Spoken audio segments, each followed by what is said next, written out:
Queridos, hoje o Espírito Santo, Ele colocou uma palavra no meu coração. Para abrir essa série sobre evangelismo, nós precisamos primeiro olhar para a nossa vida. Nós precisamos primeiro olhar para o nosso coração. Antes de cada um de nós levarmos a palavra de Deus, levarmos o fogo do avivamento para as ruas dessa cidade, quebrar os paradigmas, começar a fazer loucuras no meio desta cidade, no meio das ruas. Nós precisamos estar incendiados pelo fogo do Espírito Santo.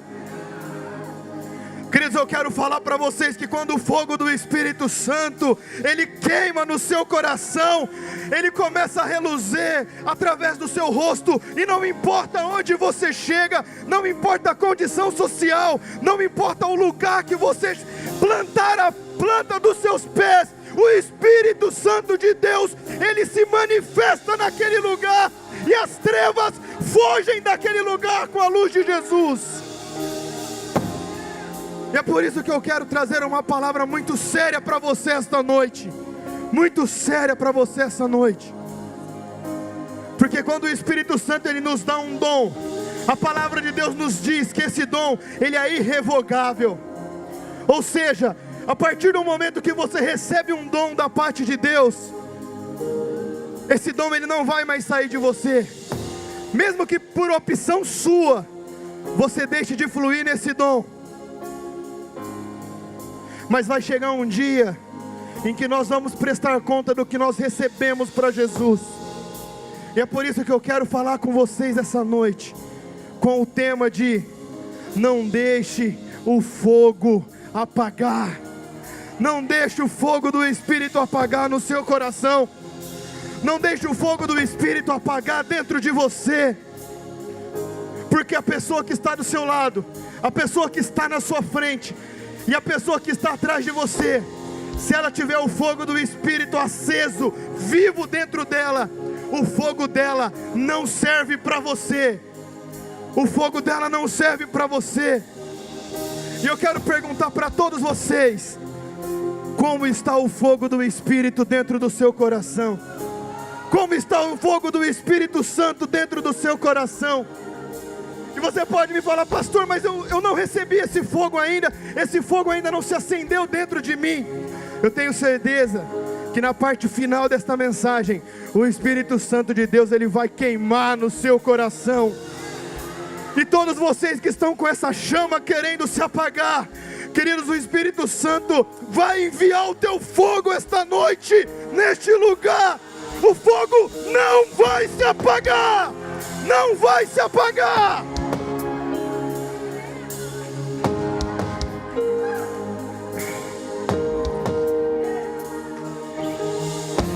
Queridos, a palavra de Deus diz em Êxodo 34, que quando Moisés ele subiu pela segunda vez, para receber do Senhor os 10 mandamentos, os 10 mandamentos já não foram escritos em tábuas de pedras,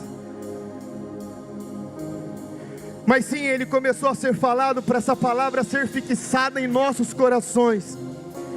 E a palavra de Deus diz que quando Moisés ele desceu do Monte Sinai, e quando ele chegou ali junto de Arão e os principais líderes de Israel, que o rosto de Moisés reluzia a glória de Deus, que o rosto de Moisés brilhava.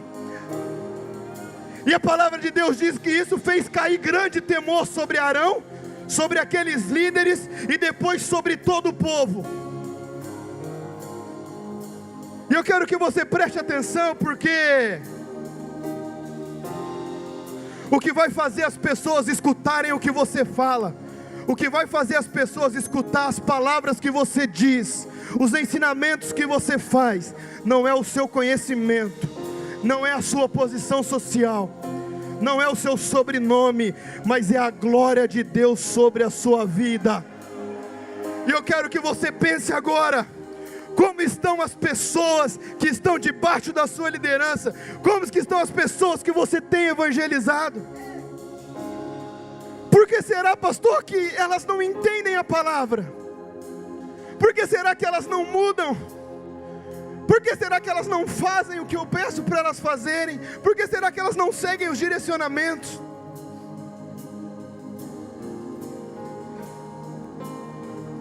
Queridos, eu quero perguntar, eu quero que você olhe para dentro de você agora, e que você responda para o Espírito Santo, como está o fogo dele dentro do seu coração?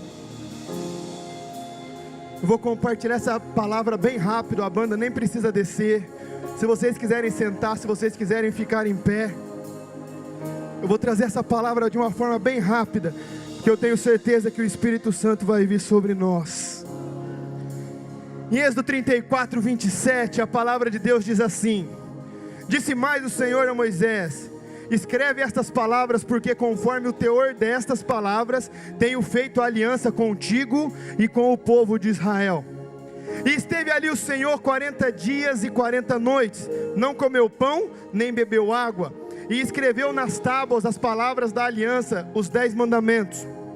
E aconteceu que, descendo Moisés do monte Sinai, trazia 2 tábuas do testemunho em suas mãos.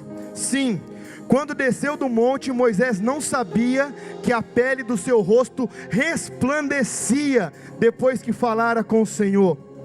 Olhando, pois, Arão e todos os filhos de Israel para Moisés, eis que a pele do seu rosto resplandecia, por isso temeram a chegar-se a ele. Então Moisés o chamou, e Arão e todos os príncipes da congregação tornaram-se a ele, e Moisés lhe falou.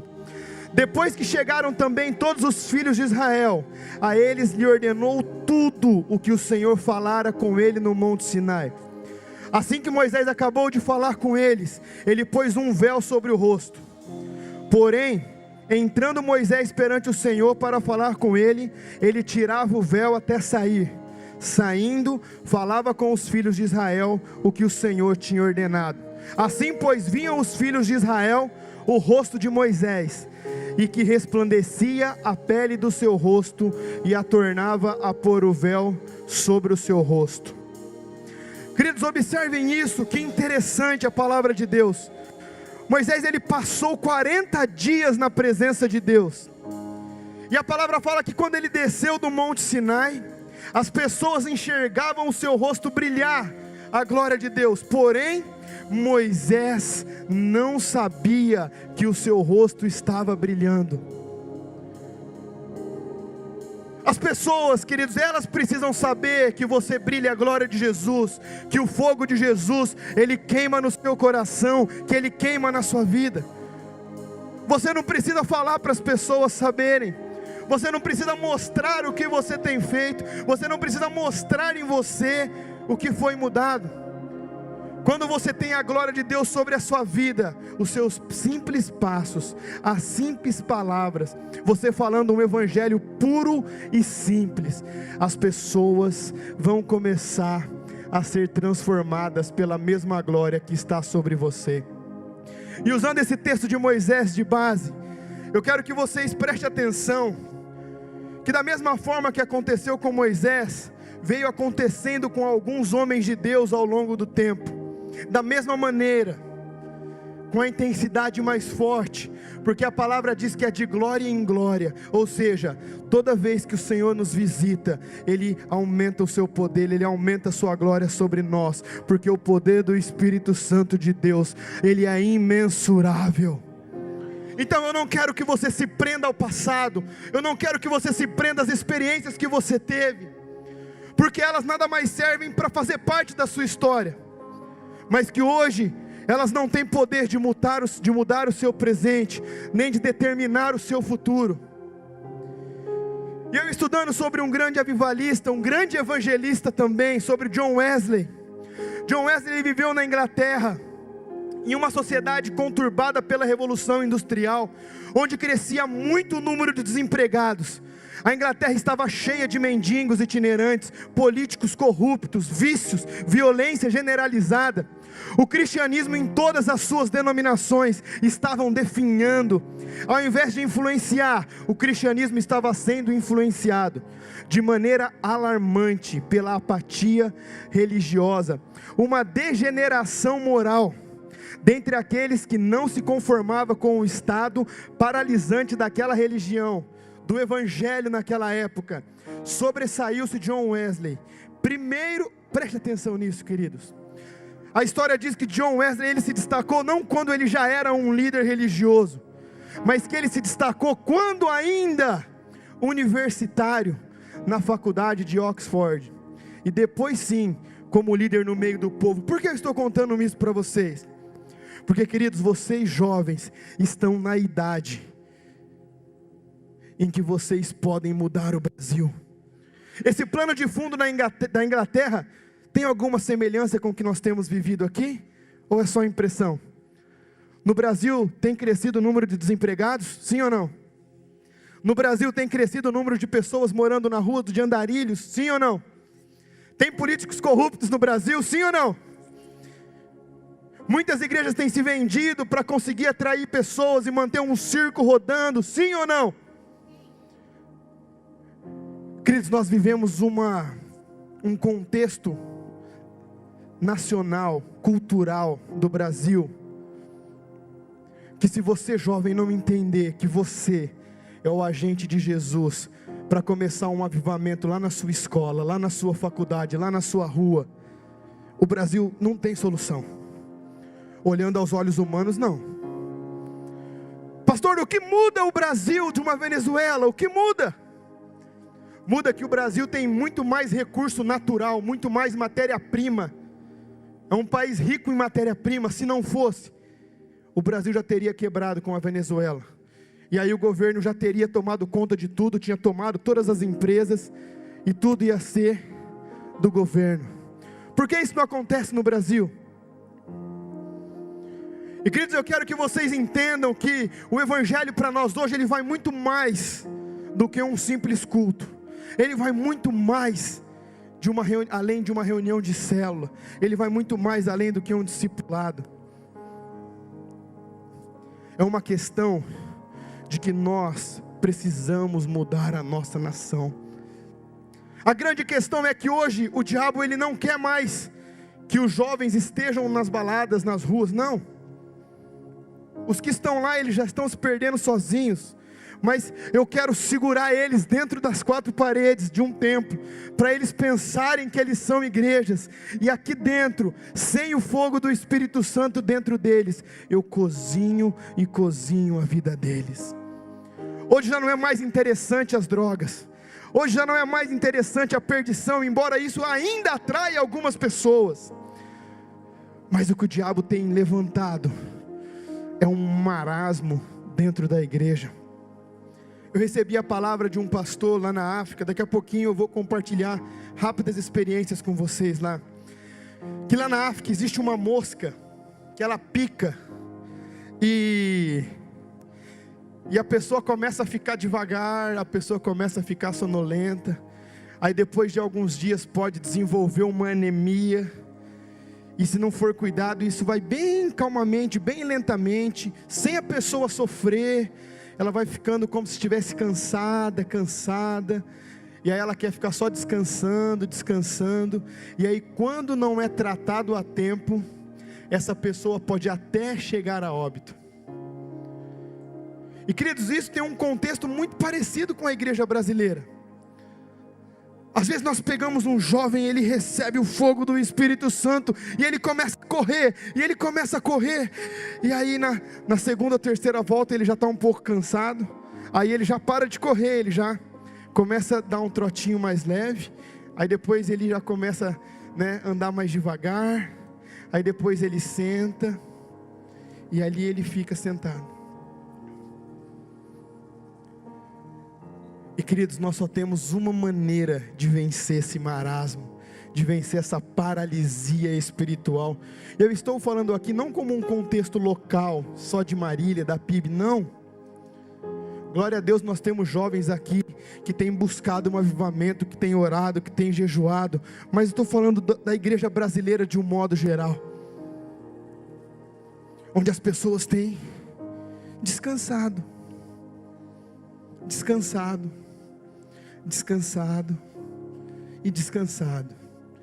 e aí elas precisam continuar descansando, porque elas estão cansadas. E queridos, e conforme a igreja vai descansando, o fogo ele vai diminuindo, e diminuindo, e diminuindo, até que chega um momento, em que você pensa, que o Espírito Santo ainda está com você, e ele já se foi há tanto tempo, que você não percebeu. Por quê? Porque você estava descansando. Queridos, mas nós precisamos olhar para a história, nós precisamos olhar para a Bíblia e enxergar homens como Moisés, na história, homens como John Wesley, que eles olharam aquele contexto, eles olharam aquela realidade, e eles entenderam que só tinha um libertador para aquele povo, que só tinha um libertador para aquela nação, que era Jesus, e através do Espírito Santo, queridos, eles geraram um avivamento. Moisés, ele liderou a nação de Israel por mais de 40 anos. John Wesley, ele livrou a Inglaterra. A história diz que ele livrou a Inglaterra de um grande derramamento de sangue. Um jovem universitário que não se contentou com o contexto cultural daquela nação e começou a orar para que o Espírito Santo mudasse aquilo. Só para vocês entenderem, hoje, na última pesquisa do IBGE que eu vi, a nação metodista em todo o mundo tem mais de 75 milhões de pessoas que seguem a Jesus, por causa de um homem que começou lá atrás algo, um jovem universitário. E a igreja metodista está aí hoje por vários países, por várias nações, onde mais de 75 milhões de pessoas conheceram a Jesus. Pastor, mas é claro que não foi por causa de John Wesley somente. Claro que não, mas alguém precisava começar. E a pergunta que eu quero fazer para você essa noite é: quantos de vocês querem ser a pessoa que vai mudar a história da nação brasileira? Quantos de vocês querem ser os jovens que vão mudar a história da nação brasileira? Queridos, quando nós começamos a entender isso, John Wesley, ele ficou famoso por várias frases, mas tem uma frase dele que é muito interessante, e que já foi usada por vários pregadores, mas é que eu quero que você preste muita atenção nisso, porque tem tudo a ver com a mensagem. John Wesley, ele falava uma frase assim, as pessoas perguntavam: John Wesley, qual o segredo para as pessoas virem de tão longe te escutar? Qual o segredo? Ele falava assim: não tem segredo, eu me coloco diante de Deus, para que Ele coloque fogo em mim, e para que as pessoas me vejam queimar. O que isso quer dizer? Quer dizer que se às vezes na sua célula as pessoas não estão indo lá, talvez está faltando fogo, talvez está faltando o fogo do Espírito Santo na sua vida. Se às vezes as pessoas estão te deixando no meio do caminho, talvez está faltando fogo dentro de você. E presta atenção, querido, eu não estou falando do pastor, não, longe de mim. Eu estou falando que vocês podem fazer a diferença lá na sua escola, lá na sua faculdade, lá no seu trabalho, lá na sua célula, e através de você pode se levantar uma geração em chamas para Jesus nos dias de hoje. Você precisa acreditar nisso, jovem. Você precisa acreditar nisso. Sabe por quê? Eu tinha certeza disso já, mas quando eu estava na África eu pude ter convicção disso.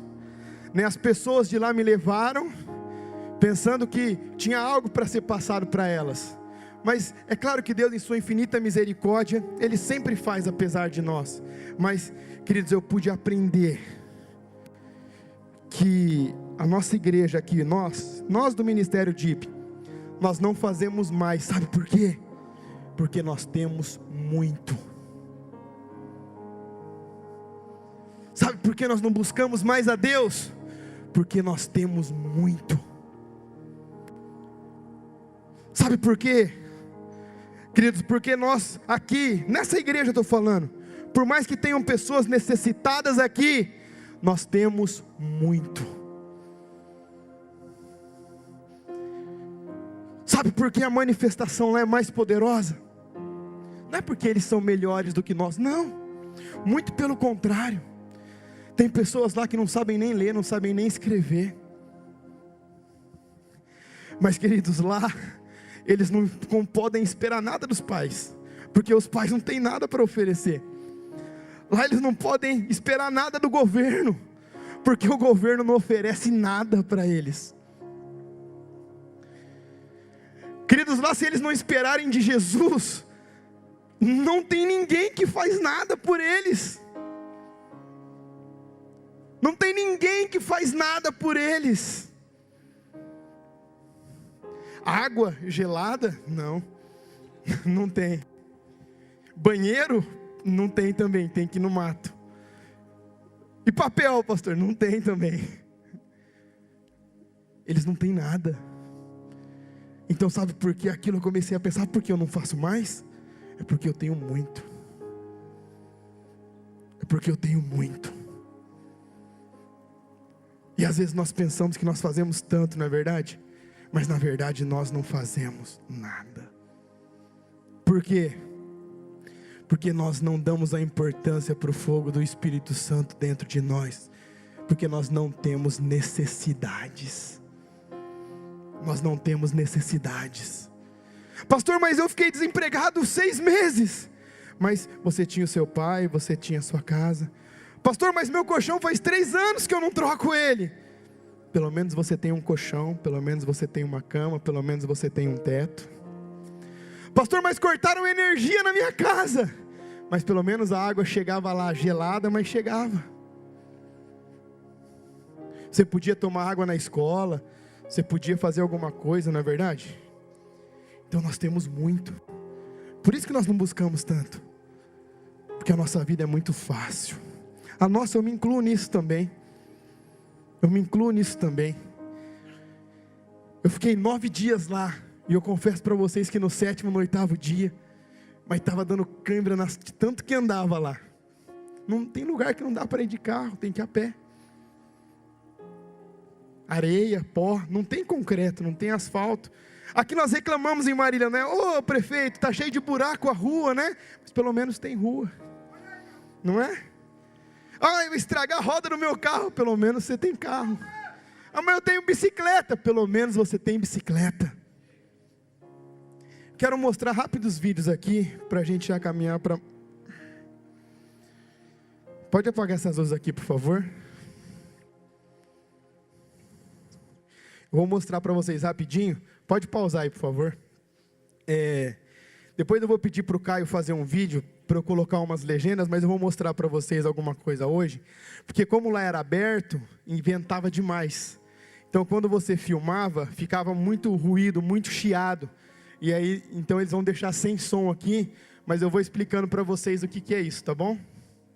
Pode soltar, por favor.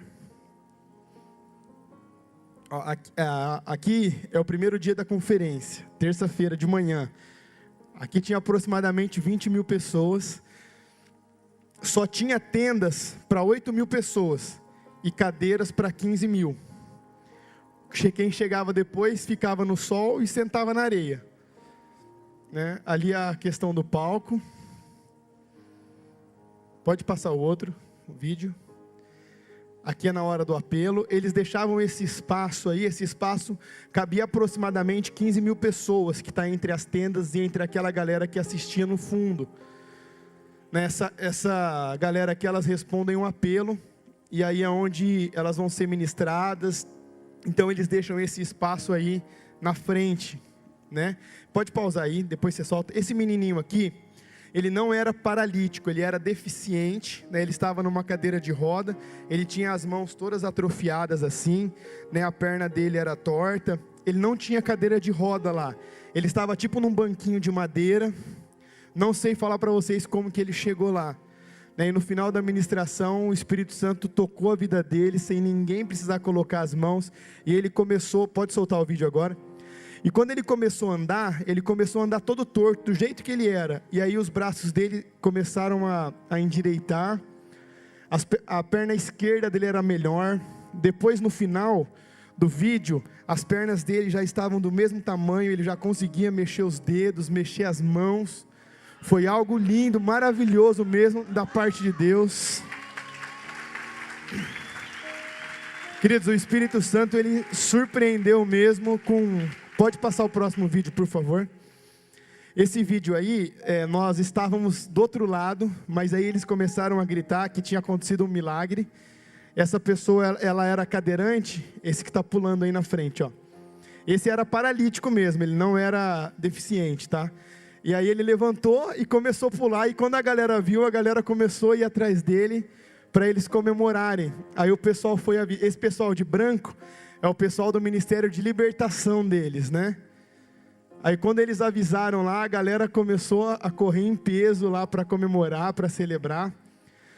Os seguranças pediram para a gente não chegar muito perto, porque a galera é bem empolgada lá, né? Então se porventura você tromba, você cai, alguma coisa lá, você é pisoteado lá.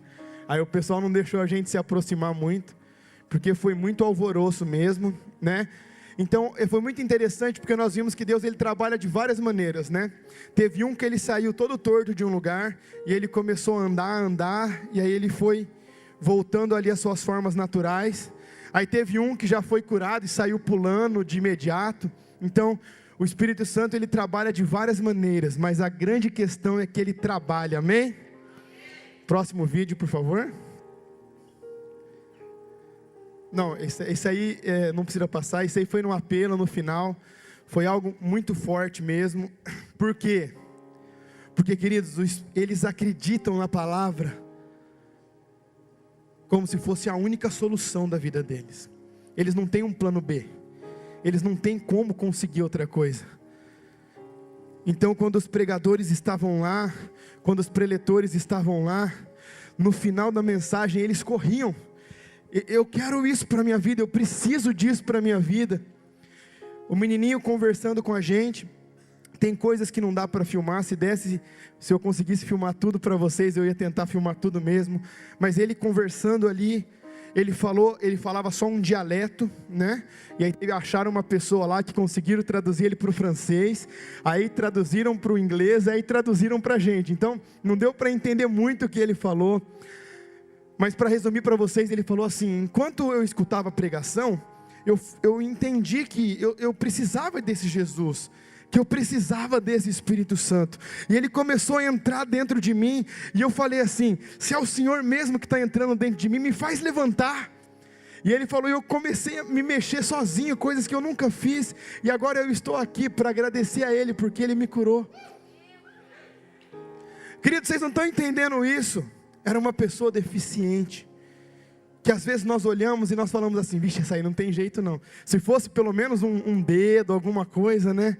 Mas eu quero falar para vocês, queridos, que teve um momento lá, nós aprendemos já que nós só recebemos a unção que nós honramos, a unção que nós reconhecemos. Eu olhei para o John Robert, tinha um pastor, tinha um pastor já que conseguia traduzir direto do português para o francês, ficou mais fácil, embora fosse os 2 últimos dias da conferência. Mas, queridos, eu falei: pastor, eu acredito nisso aqui que vocês estão vivendo, eu acredito nessa unção que vocês vivem aqui, e eu quero levar essa unção para Marília, eu preciso que o Senhor ore por mim. Queridos, Ele orou por mim, e eu tenho certeza que aquela unção está sobre nós, que nós vamos viver um momento de cura aqui, um momento de milagre, de libertação. Eu já mandei um áudio para o Tiagão, falei: Tiagão, aqui eles têm 4.500 intercessores, eu profetizo sobre você, que você vai liderar 4.500 intercessores. Cadê a galera do evangelismo? Eles têm 10.000 evangelistas lá, que trabalham todos os dias, só evangelizando. Nós vamos ter centenas de milhares de evangelistas aqui. Queridos, lá eles têm 8.000 pessoas que trabalham na libertação. Nós vamos ter pessoas que vão ministrar cura e libertação na nossa igreja. Eu creio nisso. Queridos, eu quero falar para vocês que eu acredito no que eu vi, e eu acredito que nós vamos viver isso aqui. Eu acredito que nós já recebemos essa unção. O Senhor não me mandou lá por um acaso, foi para um propósito maior, foi para nós vivermos isso aqui em Marília, e de Marília nós incendiarmos o Brasil com o fogo do Espírito Santo. Eu quero falar para vocês que eu acredito na Bíblia que eu prego.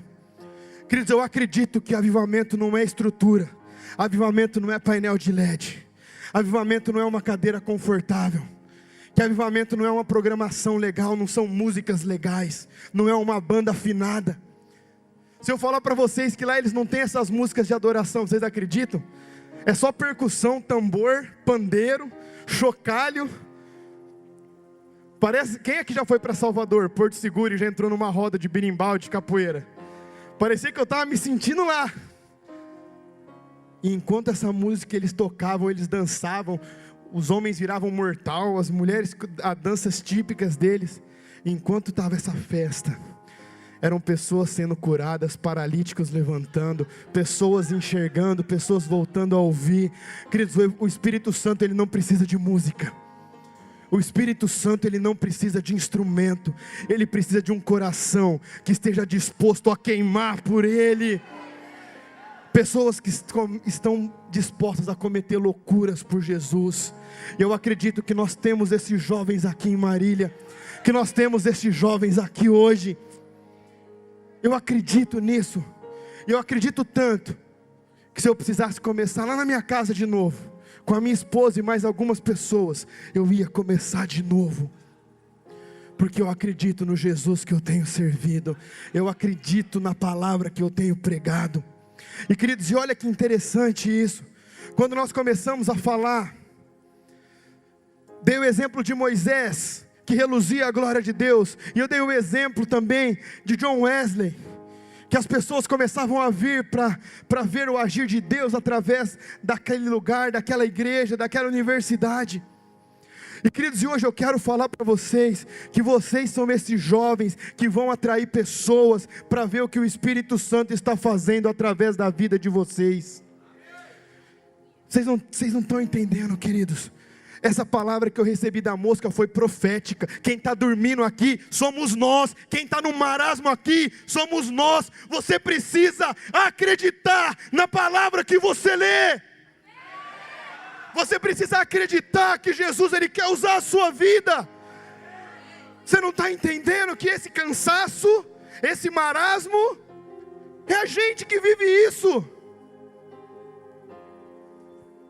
Navaldo estava escutando uma mensagem do Subirá, e ele falou assim, que Deus confrontou ele muito forte, nesses últimos meses. E ele falou assim, Luciano, essa mensagem está no YouTube, por isso que eu estou falando para vocês, tá? Então quem quiser escutar, está lá. Falou, Luciano, rapaz, quando você era jovem, você orava tanto, você jejuava tanto.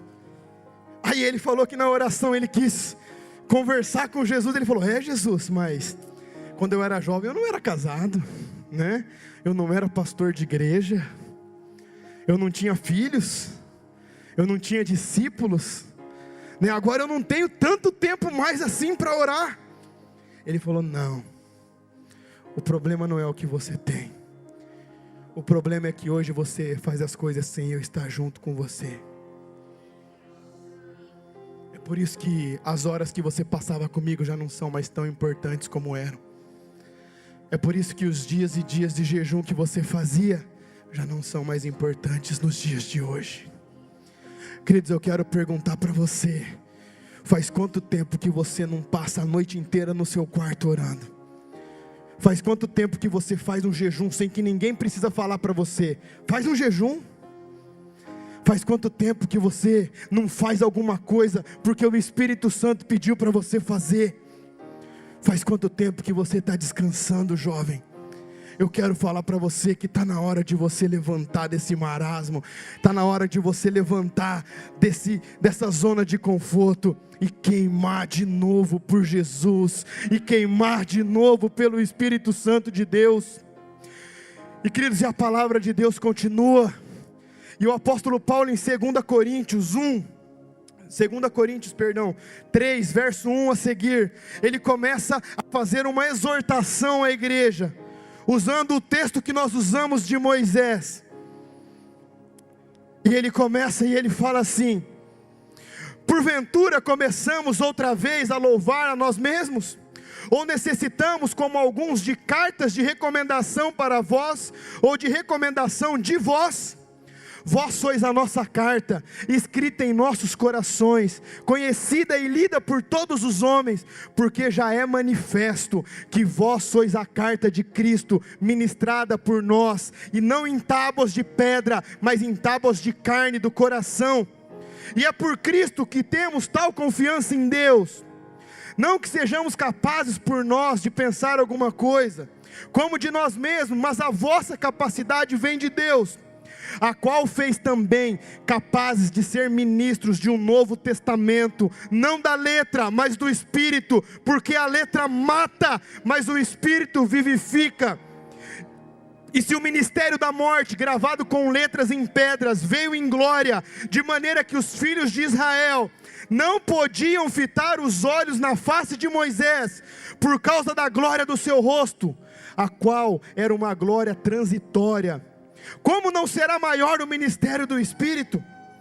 Porque se o espírito da condenação foi glorioso, mais excederá em glória o ministério da justiça, porque também foi glorificado nesta parte, não foi glorificado, mas por causa desta excelente glória, porque se era transitório e foi para a glória, mas é em glória que o permanece.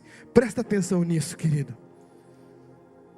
Tendo pois tal esperança, usamos de muita ousadia no falar, e não somos como Moisés, que punha o véu em sua face, para que os filhos de Israel não olhassem firmemente para o fim daquela glória. Querido, sabe o que significa essa palavra que o apóstolo Paulo ele começa a exortar a igreja de Coríntios? Ele começa a falar assim: lá no início, realmente o rosto de Moisés brilhava, e ele tinha que tampar o rosto para que as pessoas pudessem olhar para ele. Mas no final, o rosto dele já não brilhava mais. E ele continuava tampando o rosto para que as pessoas não enxergassem que a glória tinha ido embora. Sabe o que isso significa? Que nós não fomos chamados para ser museu, para falar do que nós fizemos, para falar do que nós conquistamos, para falar do que nós alcançamos. Não! O que você viveu de experiência, o que você viveu de glória, amém, fica registrado na sua história, mas você tem uma vida para seguir, e você não é um museu evangélico, para falar assim: eu já fiz isso, eu já recebi aquilo, eu já fiz tal coisa, eu já consegui aquilo, eu já sou supervisor, eu já orei e alguém foi curado. Não! Para de viver do passado, querido. O Espírito Santo ele tem um mar profundo para você mergulhar, águas que você ainda não conheceu, experiências que você ainda não conheceu. Para de viver de passado, e presta atenção também, para de trocar de nome.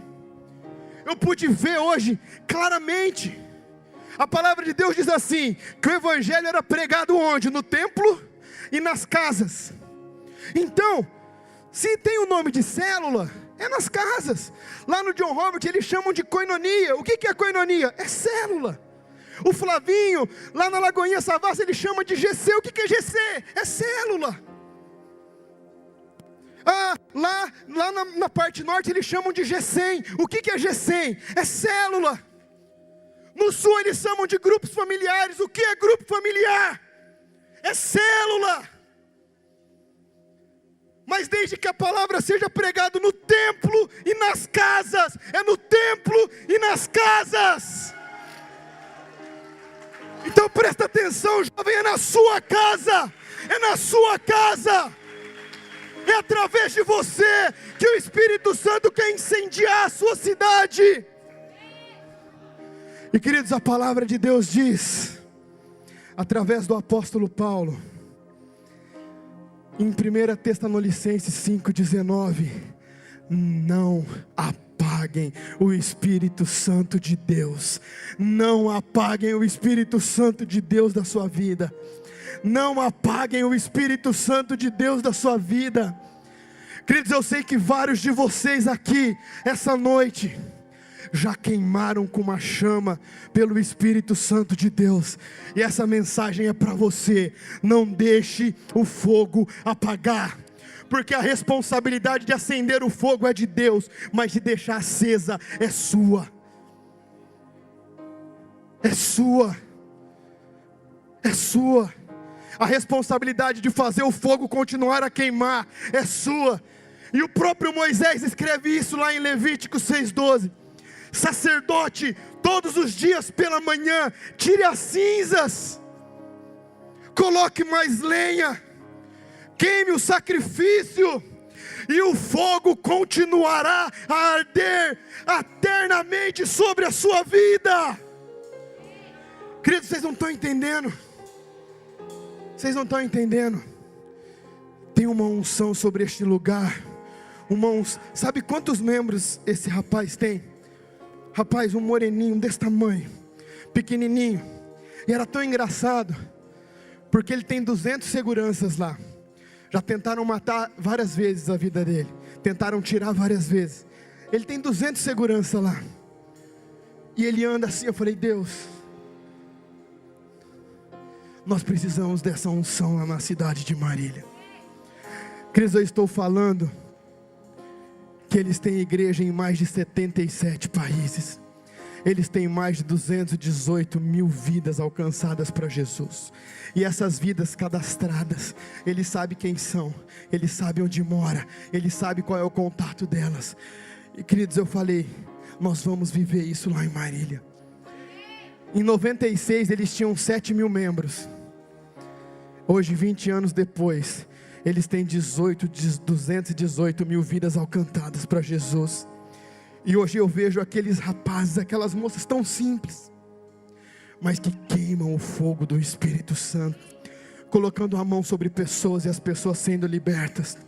Eu estava conversando com esse pastor, eu falei: cara, o ministério de libertação aqui é tão forte. Ele falou: é muito forte. Se você vir aqui uma outra oportunidade, eu quero te levar ali na Nigéria. Lá, enquanto acontece a libertação, as mulheres, elas abrem a boca e as cobras saem de dentro da boca delas. Porque quando nós entendemos que quando um homem ou uma mulher de Deus chega em um lugar, o diabo ele tem que sair. O diabo ele tem que sair, e começa a ser iluminado aquele lugar com as tochas humanas. Eles falam que as pessoas que queimam o fogo do Espírito são as tochas humanas. Eles começam a levar a luz do Espírito por toda a cidade, por todo o país, e as pessoas ficam sabendo que o reino de Deus chegou naquele país. Queridos, eu quero falar para vocês que já tiveram esse fogo no coração queimando. O Espírito Santo está aqui esta noite fazendo um apelo para você: não deixe o fogo apagar, não deixe o fogo apagar, não deixe o fogo apagar.